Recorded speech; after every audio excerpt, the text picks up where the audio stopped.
us begin with a couple things.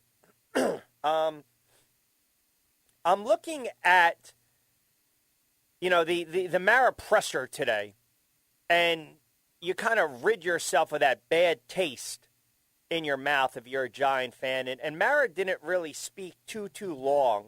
But this kind of shows you, and I want to take this to an NFC East type of standpoint. This kind of shows you where these franchises are.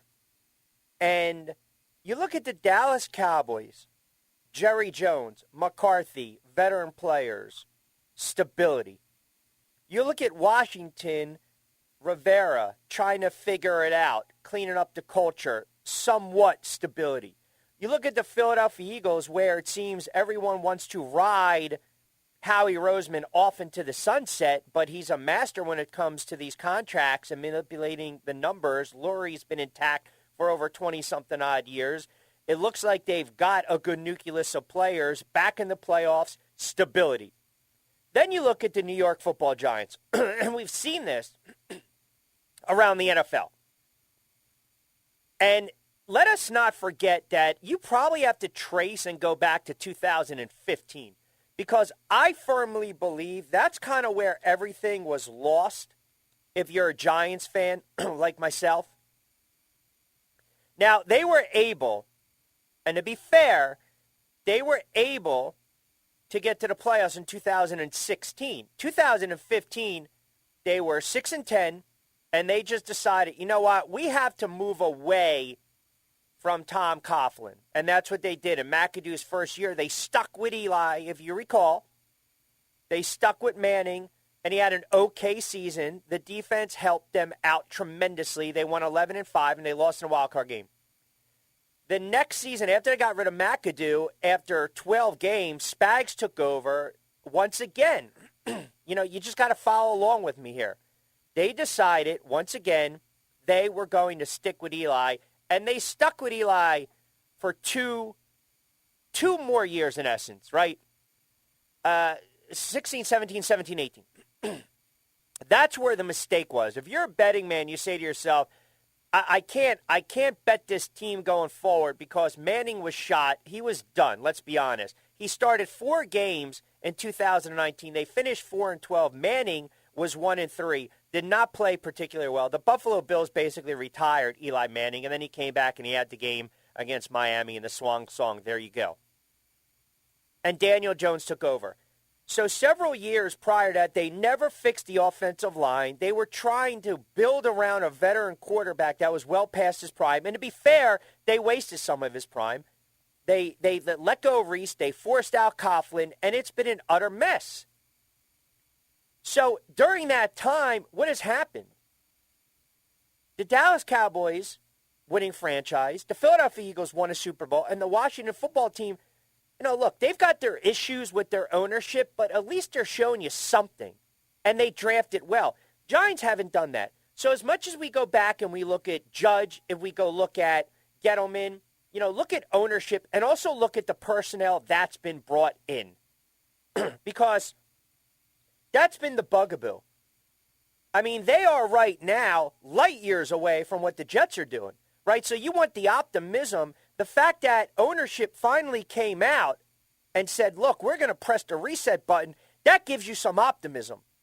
It really does, because it took so long. It's like you can't admit it's over, it's done. The relationship, rip it apart. You might still love each other, but it's not going to work. So you got to reset everything. When you come to grips and terms with that, oh my goodness, it's like the albatross has been lifted. So I'll play you throughout the course of the show some Mara sound. And I'll get to your tweets as always at Rich Q. And I think it's almost like in betting, right? Just when you think you can hit rock bottom, you go to the casino, you play the slot, you play the blackjack table, you play a little poker. Maybe you get a bad run of cards. And you lose 400, 500, 600, which is a substantial amount of money. Folks, sometimes you got to cut your losses. Don't go back the next day. Understand it was a mistake. It was a bad day.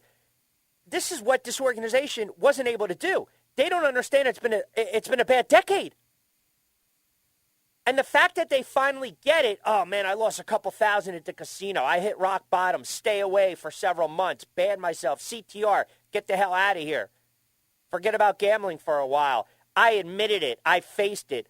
Organizations don't want to do that. Owners don't want to do that. And the Good Old Boys Network, the Billionaire Boys Club, I'm telling you right now, these owners want to win. Don't tell me the Jeffrey Lurie's, the Daniel Snyders, the John Maras, the Steve Rosses, the whomever don't want to win. They want to win. The Jerry Jones, they want to win, man. It's all about ego. It's all about ego. So eventually, take it from a gambling standpoint. You dig yourself into such a bad hole. The only way you can get out of it is slowly digging yourself out of it. Slowly looking for a little glimmer of hope, a little glimmer of life. And that's what the Giants did yesterday, realizing, boom, cut ties, wipe the slate clean, rip the Band-Aid off.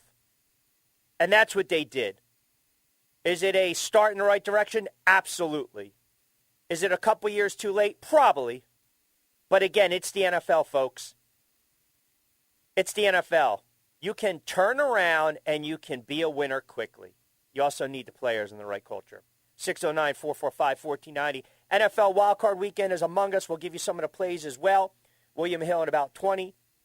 Rothstein in the 5 o'clock hour. We'll talk a little NBA on the other side with our good friend Jonathan Marshall. We'll get to some plays on the hardwood. And how about this? Do not look now. How about the Philadelphia 76ers? Just quietly going about their business. Quietly going about their business. Winning some basketball games.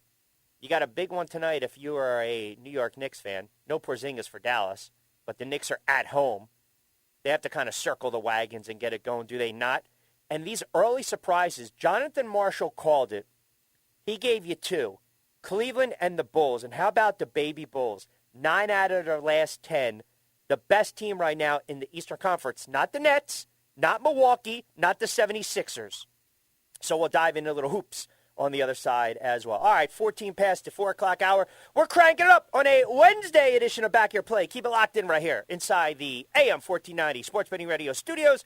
I'm Rich Quinones. We'll talk to you on the other side. Jonathan Marshall on the NBA. We'll take up to 6 right here on a Wednesday down the shore.